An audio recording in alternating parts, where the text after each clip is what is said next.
Bab 137. Melanjutkan bab sebelumnya, Frieren memberi izin kepada Vern untuk melakukan serangan balik. Sembari masih terpojok oleh panah-panah Wolf, mereka sekarang memikirkan bagaimana cara agar Vern bisa melancarkan serangan ke biarawan musuh. Lore berada di tempat yang cukup jauh dan bangunan menyulitkan penggunaan sihir serangan. Mereka tidak ingin membuat keributan dan karena itu mengetahui lokasi musuh tidak cukup untuk melakukan serangan. Frieren mengatakan kalau Vern butuh penglihatan agar serangannya dapat tepat sasaran. Vern lalu mengeluh dan mengatakan kalau bertarung di tengah kota dengan sihir sangat merepotkan yang sontak membuat Frieren menegurnya agar tetap tenang. Frieren lalu menyimpulkan kalau cara paling efektif adalah menyerang dari udara. Sein menyebut itu terlalu berisiko karena pemanah masih terus mengincar mereka. Apalagi keakuratan dan keterampilan pemanah tersebut dapat menembus sihir pertahanan. Frieren juga menyebut kalau rencana ini sangat berisiko tinggi dan mempertaruhkan nyawa. Vern lalu menyebutkan kalau sebentar lagi akan ada pertunjukan kembang api dan itu bisa menutupi pandangan. Panel lalu berpindah, Gasel yang terlihat bersembunyi dan mengamati party Frieren melaporkan kalau mereka tidak melakukan gerakan. Lalu tiba-tiba Vern terlihat terbang ke langit. Sister Lore memberitahu Wolf kalau Vern yang sedang terbang adalah sasaran empuk baginya. Wolf menyadari kalau Vern memfokuskan semua mananya untuk kecepatan dan tidak memakai sihir perlindungan. Wolf tak bisa dihindari hanya dengan kecepatan. Selama ada titik tembak, panahnya pasti mencapai target. Wolf membidik. Namun sesaat setelah melepaskan anak panah kembang api, memenuhi langit menghalangi pandangannya. Wolf berhenti karena kehilangan pandangan dan memuji kecerdikan Vern. Gasel menyadari kalau Vern yang bertaruh untuk menyerang dari ketinggian pasti mengincar Lore. Ia segera memberitahunya agar meninggalkan tempatnya. Lore berlari dan segera menyembunyikan mananya.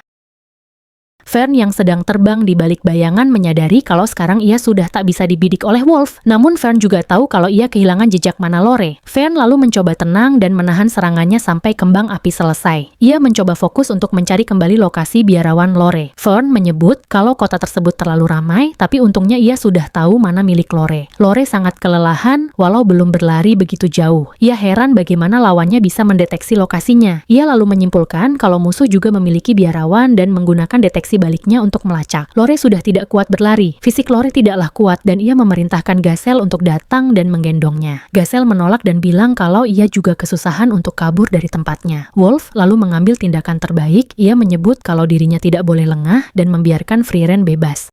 Menembak meja tempat perlindungan party Frieren sampai hancur. Namun mereka telah berpindah tempat saat semuanya terfokus ke Vern. Di balik tembok yang hancur, Frieren menanyakan kondisi Stark dan dijawab Sein kalau dia sekarang tidak bisa bergerak. Frieren lalu mengurungkan niatnya untuk bergerak karena itu dapat mengancam nyawa Sein dan Stark. Ia juga mengatakan kalau ia belum mengetahui posisi Gasel dan itu sangat berisiko. Frieren lalu menyebutkan kalau posisi mereka sangat buruk karena tidak bisa menggunakan deteksi sihir. Karena jika memakainya posisi mereka juga akan terekspos. Kondisi musuh mereka juga demikian. Vern yang berada di balik kembang api sangat sulit untuk ditemukan tanpa deteksi sihir. Di tempat lain, Sister Lore melakukan kesalahan dengan memutuskan untuk melacak posisi Vern. Sister Lore berhasil menemukan Vern, namun ia tidak tahu kalau tidak ada yang bisa mengalahkan kecepatan pengaktifan sihir Vern. Lore yang sudah tahu dengan pasti posisi Vern secara otomatis juga memberitahukan posisinya. Lore mencoba menyerang, namun belum sempat ia menyelesaikan mantra Vern sudah melancarkan serangan sihirnya. Serangan itu menyatu dengan kembang api, tapi cukup mencolok bagi mereka yang sering bertarung. Di tempat lain, Noe, Rek, dan Kanone menyadari hal tersebut. Kanone lalu memerintahkan Noe agar tidak terlibat dan meminta Rek untuk mencari tahu kerusakan dari serangan tersebut. Ubel dan Len juga menyadari kalau serangan barusan adalah milik Vern. Ubel lalu meminta Len untuk memanfaatkan kehebohan yang ditimbulkan Vern untuk segera bergerak.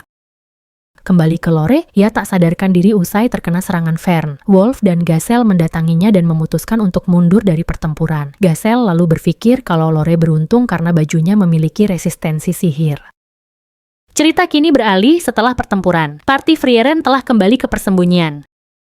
Zenze yang telah mendengar cerita Frieren lalu berterima kasih karena telah membantu dalam misi ini. Zenze juga berbicara dengan panjang lebar kalau hasil itu adalah kemajuan yang besar untuk misinya karena telah mengetahui kekuatan tempur musuh. Frieren lalu menghentikan ocehan Zenze dan menyebutnya sangat berbeda saat menjadi pengawas ujian kelas 1. Frieren menyebut Zenze kehilangan ketenangan dan memberitahunya kalau ia tak perlu setakut itu karena Serie tidak mungkin mati.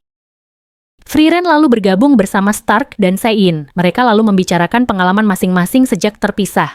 Sein tidak menyangka kalau sekarang ia terlibat dengan perselisihan antara kekaisaran dan kontingen penyihir. Sein juga menceritakan pengalamannya selama ini yang bergabung dengan berbagai parti petualang dan terus mencari gorila sampai terdampar di ibu kota kekaisaran. Namun yang paling Sein sesalkan adalah selama perjalanan dengan berbagai parti, ia selalu satu kelompok dengan om-om dan tak pernah bersama satu wanita dewasa pun. Frieren sepertinya tidak memberitahu Sein kalau ia menolak metode si wanita dewasa dan anggun yang ingin bergabung ke partinya karena Sein. Beberapa saat berikutnya, Ubel dan Lan akhirnya juga telah tiba ke persembunyian. Mereka meminta maaf karena butuh waktu lama keluar dari kejaran penyihir kekaisaran. Keesokan harinya terlihat Serie sudah tiba di gerbang kekaisaran. Ia kembali mengenang muridnya Flamme. Serie menyebut tidak ada satupun hal yang tersisa darinya. Serie juga menyayangkan karena harus mengunjungi peradaban sihir terbesar yang dibangun muridnya dalam kondisi seperti sekarang.